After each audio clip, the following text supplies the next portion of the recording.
Now, this is massive. That means a lot of budget, that means a lot of income, a lot of revenue, but it also means a lot of IP overflowing to the commercial sector, as Cathie actually suggested in her interview.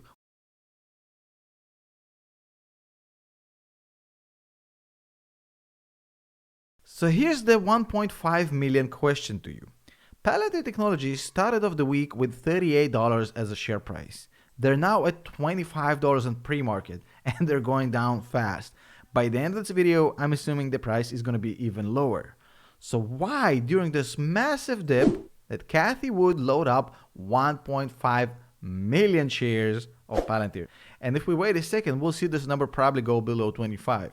Now, if you want to say that Cathie Wood or Ark Invest are idiots, I probably would disagree with you. Plus, I have a crush on Cathie Wood. Everybody knows that. Shout out to Cathie.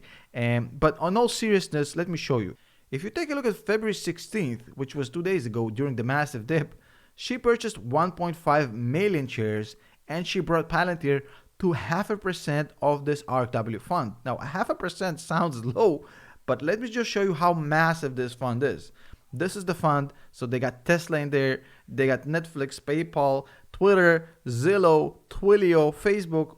I mean, 0.5% of this fund is massive. And if you take a look at number 32, you'll see a familiar name, Palantir Technologies right here. And here we have 4 million shares. That's a massive amount of shares considering the fact that over 4 months ago, Cathie had none. And then she only had 20,000. So she decided to go to 4 million from 2.5 million during this massive dip. The only question is why? Well, first of all, Cathie actually addressed the issue in a CNBC clip. Let me ask you about Palantir, which we just found out you've added to. Can you tell our viewers why you added rather significantly to your stake in Palantir? Yes, they reported yesterday, and the stock was down on the report. It's interesting to listen to the CEO. He was speaking our language. He essentially said to investors, you know, we are playing in a massive space here, and we're going to invest aggressively now in order to capitalize on the exponential changes that are taking place here. So if you are short-term in your focus, you probably don't want to spend too much time investing in Palantir.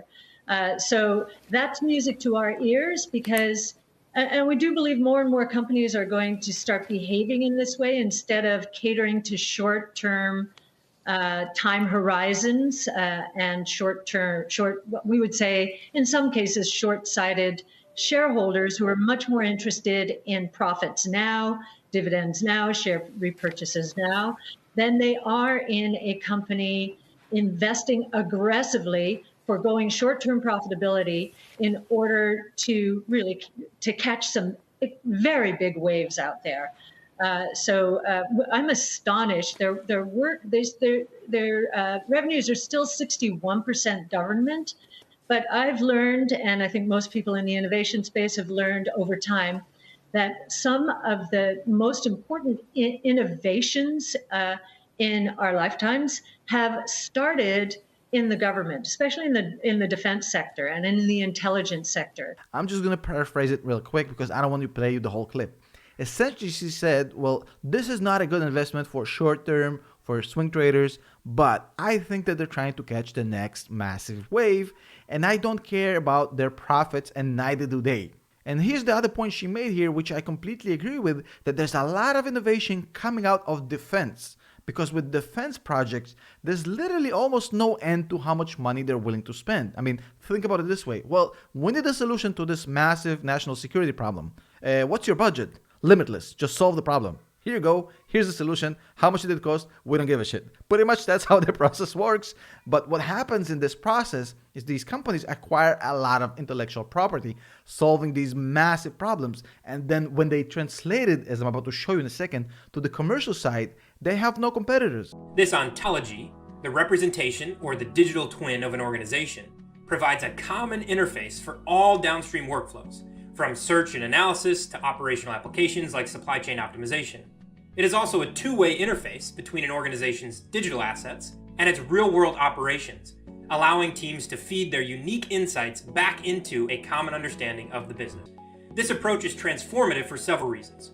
Instead of reinventing data foundations for every new project, you now have a compounding framework for new data to automatically flow into business applications. This radically decreases the time to build new workflows and provides a built-in shared language for collaboration across functions. What's most exciting is that this framework is bi-directional. All user insights and decisions are recorded in the ontology, where they become immediately available as data for others to build on. This enables unparalleled cross-functional collaboration. For example, imagine a supply chain analyst discovers excess inventory of a particular raw material that will expire in a few months. They can flag this as an opportunity, notify a customer account manager, and from there identify potential sales opportunities for those finished goods. So far, we focused a lot on data and how data is mapped into the ontology to generate a dynamic model of the organization that powers decision-making downstream. In order to make even better decisions, your team needs more than just data. Oftentimes, operators rely on models to help them understand the potential impacts of decisions before they make them. These models can be as complex as deep learning and artificial intelligence, or as simple as logic, like adherence to standards often used by executives.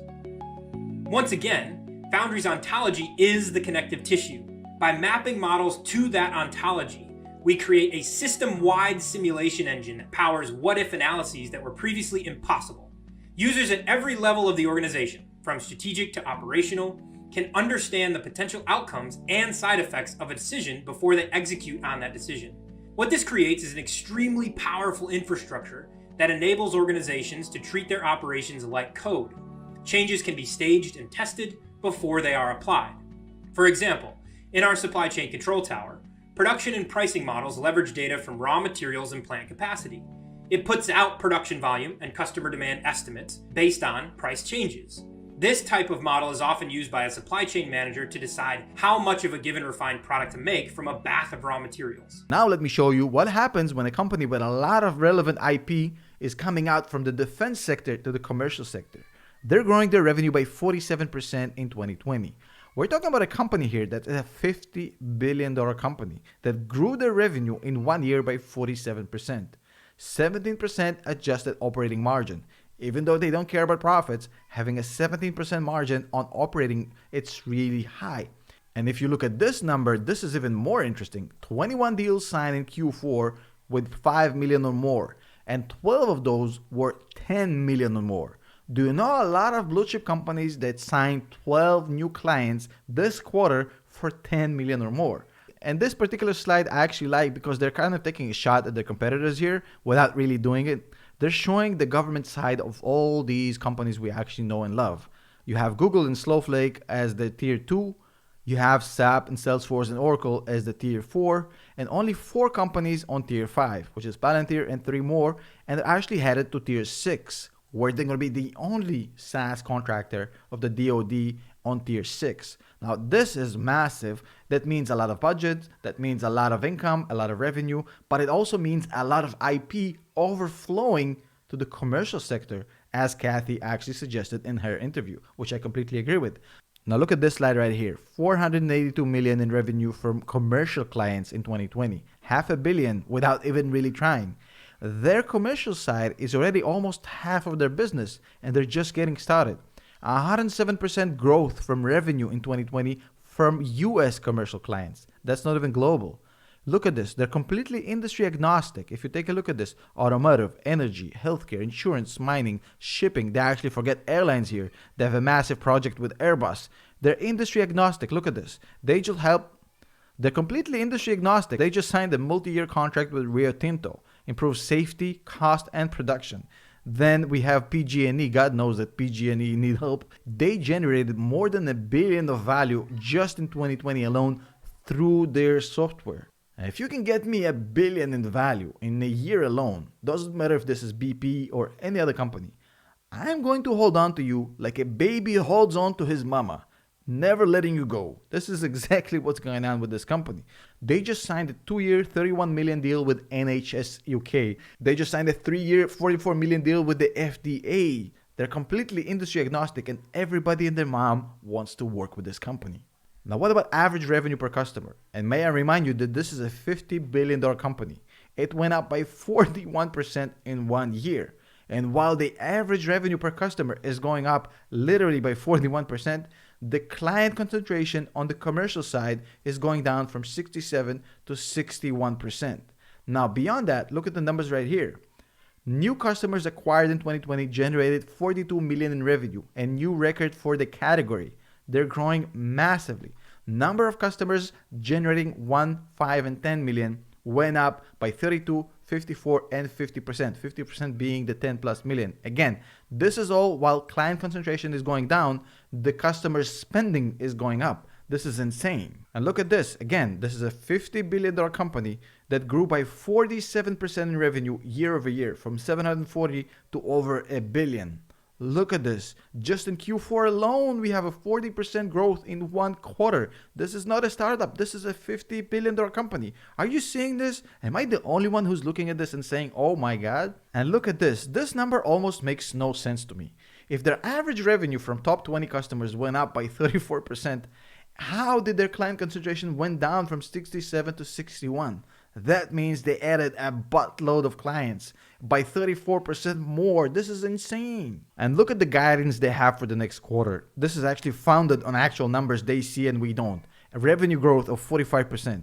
Operating margin of 23 from 17 to 23. Revenue growth by 30%.